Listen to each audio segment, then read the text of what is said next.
여러분 안녕하세요. 오늘의 주제는 이겁니다. 학원 선생의 조언을 반드시 들어야 하는 이유에 대해서 말씀을 드릴게요. 인생은 오늘도 잘해보려고 써놨어요.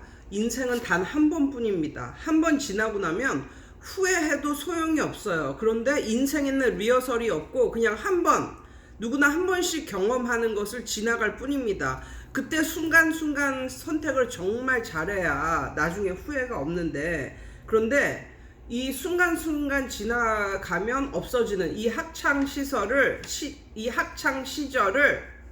10년, 20년 계속 겪어온 사람들이 있습니다. 그게 누구일까요? 바로 생투더님, 선생님들이라는 거죠. 선생님, 특히 학원 강사들은 이 초, 중, 고를 한 번에 겪으면서 수십 년간 겪을 수도 있어요. 그러니까 누구나 한 번씩 겪고 다시 빠꾸해서 돌아갈 수 없는 이것을 학원 선생님들은 초 혹은 중 혹은 고, 아니면 따로따로도 말고 초, 중, 고, 이거를 10년 이상, 20년 이상 겪는 사람들이 바로 학원 선생님이라는 거예요. 그리고 중요한 건 역사는 반복된다는 거죠. 저 같은 경우는 고3 모의고사를 20년 이상 풀었습니다. 그리고 학원 선생이 된 이후로 초, 중, 고, 이 중에서 초가 가장 약해요. 초는 이곳 태촌에서 시작했을 때 이때 했고, 거의 다 중고생 위주로 했는데, 아무튼 초, 중, 고 이거를 이제 계속 가르쳤단 말이에요. 옛날에 제가 그 어학원에 있을 때 강남에 있는 그 정철 어학원이라는 곳에 있었는데, 거기서 이제 그 정말 어렸을 때죠. 그때 일을 했었는데, 그때 토익 듣기만 20년 이상 가르쳐 온 분이 계셨거든요. 근데 그분이 30대 후반인가 40대 초반인가 아마 그랬어요. 토익 듣기만, 여성분이었는데 결혼도 하고, 아무튼 토익 듣기만 20년 이상을 가르쳐 온 분이 있었는데, 그분은 듣지도 않고도 다 이게 문제지를 보면 알겠다는 거예요. 그래서 한번 테스트를 해봤거든요. 테스트를 해보자, 재미로 해가지고 이걸 했어. 근데 정말 듣기 문제인데, 토익 듣기인데, 듣지도 않고 그냥 그 시험지만 보고 체크를 했는데, 와, 엽기적인 건 반 이상을 맞더라고요. 그래서 이게 바로 이게 경험이 주는 이 감으로 푸는 거, 그러니까 경험이 주는 감, 이게 진짜 중요하구나. 그때 정말 깜짝 놀랐습니다. 각설하고, 예를 들어보면 이런 학생이 있었어요. 여름방학 때 한 달 동안 쉰다는 중3 아이. 근데 이 아이는 좀 못하는 그런 아이였거든요. 저희 학원에 이제 들어온 지도 오래 안 되고, 그냥 한 1년 안팎? 1년 정도. 1년도 안 됐죠. 아무튼 그 정도의 아이였었는데, 맨 처음에 들어왔을 때 예전 학교에서 영어가 몇 점이냐고 그랬더니 그 엄마가 모르긴 몰라도 한 7, 80점 정도 될 거예요, 이렇게 말씀을 하더라고요. 그래서 그런가 보다 하고 받았는데, 애가 좀 못해. 그래서 너 예전 학교에서 영어 시험 몇 점이었었냐 그랬더니 걔가 하는 말이 3, 40점 되었다는 거야. 그러니까 엄마가 거짓말을 하신 거야. 너무 밑으로 내려가면 좀 그러니까. 근데 아무튼 얘가 좀 잘 이렇게 이끌어 주니까 중간을 넘어서 이제 상위 그룹 정도까지 이제 간 거예요. 그런데 항상 이게 하위에서 중위를 뚫는 거하고 중위에서 상위를 뚫는 게 마치 우주선이 대기권을 뚫을 때만큼 그때가 가장 추진력이 있어야 되고 가장 힘들 때잖아요. 그런 것처럼 정말 힘들어요. 그런데 대부분의 학생은 그걸 못 뚫고 뚫을만 하면 다시 내려가는, 옛날의 습관을 못 버려서 이제 그런 거거든요. 그래서 얘네 어머니가 이제 그렇게 말씀을 하셨을 때 이미 결정을 했는데, 내가 뭐라 그럴까? 이미 결정을 했는데, 그래서 그러시냐고. 그럼 그러시라고. 그래서 왜냐하면 여자들의 특징이 뭐냐면, 뭔가 딱 결정을 하고, 이전 통보잖아요, 통보. 이번 여름방학 때 쉬는 건 어떨까요? 의논이 아니라 통보란 말이에요. 통보는 못 바꾼다. 그래서 그러십니까? 알겠습니다. 이렇게 하고 이제 쉬게 했거든요. 그런데 1 month later, the mom said, I shouldn't have done that. 한 달 후에 이제 걔가 돌아왔거든요. 근데 엄마가 엄청나게 엄마 속을 썩였다고 그러더라고요. 공부를 하나도 안 하고 얘가 게임을 하다가 이제는 공부에 이제 집중하느라 게임도 거의 안 하고 이제 이렇게 살았는데 이끌어주고 뭐 이렇게 용기를 북돋아주고 이러니까 이제 그렇게 안 하고 살았는데 그 습관이 다시 나타난 거야. 그래서 여름방학 내내 게임하고 자고 먹고 자고 게임하고 뭐 이러느라고 엄마 속을 그렇게 썩였다고 그러더라고요. 그러면서 그 엄마가 하신 말씀, 이제는 절대로 한 달이라도 방학 때 쉬는 걸 안 하겠다고, 그게 훨씬 나은 거라고, 절대로 방학 때 쉬지 않겠다고 그렇게 솔직하게 저한테 말씀을 하시더라고요. 한 달이 그냥 순삭되는 거예요. 순삭. 그리고 내가 그동안 억눌러 와서 거의 없어진 게임하고 노는 그 습관이 다시 시간이 생기니까 다시 올라오는, 그래서 그렇게 후회를 하시더라고요. 아무튼 학원 강사들이 학원 선생들이 그러시면 안 됩니다 이렇게 말을 할 때 제발 좀 들으시는 게 후회가 없다 그런 말씀을 전해드리겠습니다. 또 이런 것도 있어요. 공부 못하는 애가 뭐라고 하냐면, 선생님 집에서 열심히 엄마랑 몇 달 동안 학원 잠시 끊고 열심히 엄마랑 몇 달 동안 공부해서 실력을 다른 애들만큼 점프해서 이끌어서 이제 잘하는 학생이 되어서 돌아올게요 이렇게 말을 하는 학생들이 있거든요. 여태까지 그런 말을 하고 그걸 이루어낸 학생은 한 명도 못 봤어요.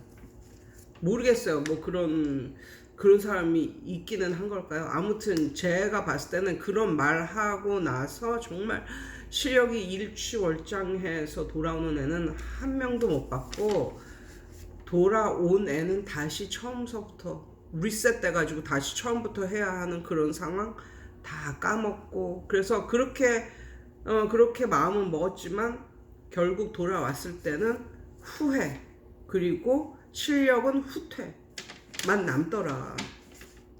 그러니까 이 선생님들은 이런 경험을 많이 보아온 그런 사람들이란 말이에요. 그러니까 선생이 그렇게 해서는 안 된다, 이렇게 해야 된다, 이렇게 말을 할 때는 제발 듣는 것이 본인에게 좋은 겁니다. 제가 가르치는 학생 중에 농대를 가겠다는 학생이 있었습니다. 이 학생의 그 전체적인 성적은 한 170대 초반?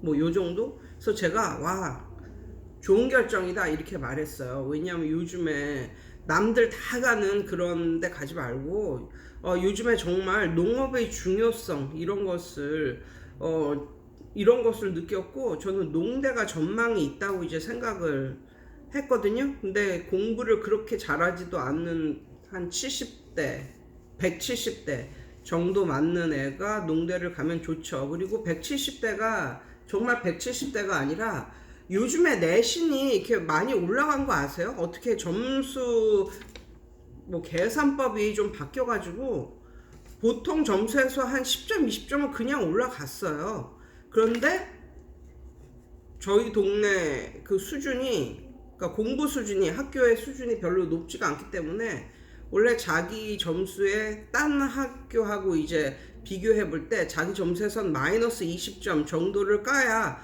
그게 본인의 점수다 라는 말이 공공연하게 다 그렇게 알고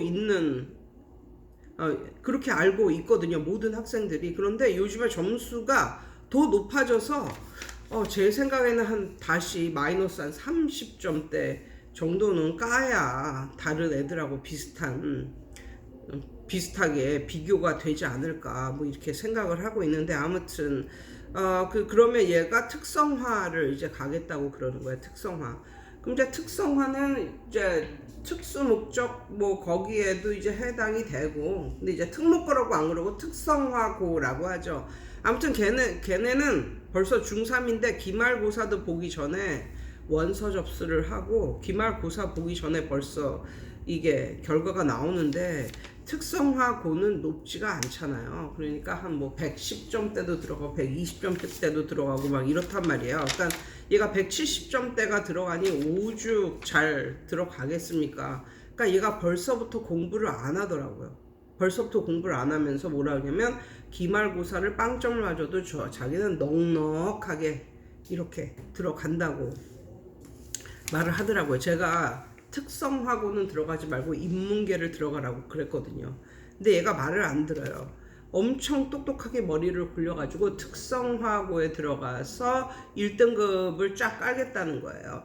그리고 수능은 보지도 않고 그냥 그거로 내신으로 뭐 어디 적당한 농대를 가겠다, 뭐 이렇게 벌써 다 짜놨어. 이렇게. 그러니까 그 순간부터 이제 공부는 안 하는 거죠. 그러면서 뭐라고 하냐면 공부 안 해도 자기가 기숙사로 들어가기 때문에 기숙사로 들어가기 때문에 뭐 그 기숙사에서 열심히 이제 공부를 하겠다는 거예요. 그런데 제가 느꼈을 때, 와, 공부 잘하는 애들이 들어가도 시험 기간 아니면 슬금슬금 놀고 막 애들 또 불러다 놀고 뭐 시켜 먹고 이런 게 있거든요. 근데 특성화고 기숙사면 오죽하겠습니까, 그게. 과연 걔가 거기 앉아서 그 특성화고 다니는 애들하고 공부를 할까요? 걔는 지금 그렇게 말하고 있어요. 2월까지 놀고 2월서부터는 어차피 기숙사 들어가고 거기서 밤 11시까지 이제 공부를 시키니까 이제 공부할 일만 남았다. 대신 2월까지는 논다. 뭐 이렇게. 그래서 본인이 다니고 있는 학원을 다 끊었고, 이제 맨 마지막으로 이제 끊는 학원이 이제 영어인데. 예, 그렇게 그 계획을 짜고 있으나, 제가 이제 보는 느낌으로는 제발 뭐 집이 그렇게 먼 것도 아니니까 통학을 해라, 통학을. 그러니까는 특성화고에서 그렇게 기숙사에서 과연 그 애들끼리 있으면서 좋은 걸 배우고 열심히 공부를 할까요? 그건 아니라는 거죠. 웬 못된 것을 다 배울 수 있는, 타락하기 아주 좋은 그 시점이 바로 기숙사, 특성화고 다니면서 기숙사 들어가는 것, 그게 아닐까. 그래서 제가 마지막으로 기숙사는 들어가지 마라, 제발 그냥 집에서 통학을 해라, 뭐 이렇게 말을 했거든요. 조금 안타깝죠. 어떻게 될지는 모르겠어요. 애가 생긴 것도 잘생기고 성격도 무지하게 좋아요. 그래서 저는 얘가 공부를 제대로 해서 정말 농대를 들어가서 아주 좋은 우리나라의 일꾼이 되기를 진심으로 바라는데, 그래서 제가 인문계를 들어가라고 했고 이렇게 했는데, 자기 나름대로 머리를 굴려가지고 이제 그걸 안 듣더라고요. 아무튼 꼭 기억하셔야 되는 게, 남들한테는 이러한 순간이 중학교 뭐 2학년 1학기 뭐 기말고사, 남들한테는 이게 처음이자 마지막이란 말이야. 계속 흘러가지 이것을 다시 반복할 수는 없는데, 선생님들은 그거를 반복한다. 선생님들은. 그래서 선생님들 혼자 초중 아니면 중고 아니면 초중고를 10년을 반복하고 20년을 반복하고, 그러니까 벌써 이 빅 데이터가 있는 거예요. 얘가 이렇게 가면 결국은 이렇게 될 것이다. 그리고 역사는 반복된다고 그게 정확히 맞아 떨어져요. 그런데 중요한 것은, 좀 하위권 학생들의 특징은 부모가 자식을 너무나 잘 믿는다. 그리고 자식에게 설득당한다. 잘 설득당한다. 오죽 말을 잘해. 그러니까 부모님도 설득을 당하는 거예요. 그리고 애들은 잔머리를 많이 굴리고, 그리고 아이들은 고집이 세다. 한번 그렇게 정하면 그 고집의 근원이 어디서 나오는지는 모르겠지만 자기가 그렇게 하면 하는 거야. 옆에서 아무리 조언을 해줘도 2월달까지 놀기로 작정했으면 노는 거야. 그리고 옆에서 아무리 인문계로 가라고 막 네 성적에 인문계로 충분히 갈 수 있고 인문계로 가서 공부 열심히 해서 농대 들어가라 아무리 말해도 안 되는 거야. 그거보다 더 쉬운 길이 있다고 생각하는 거야. 그런데 쉬운 길 말고 그냥 선생이 말해주는 길로 들어가는 게 그게 오히려 너의 인생을 더 좋게 이끌어 주는 건 아닐까. 뭐 이런 생각을 해 봅니다. 예. 아무튼 요런 의견을 제가 가지고 있다는 걸 알려드리면서 오늘도 승리하세요.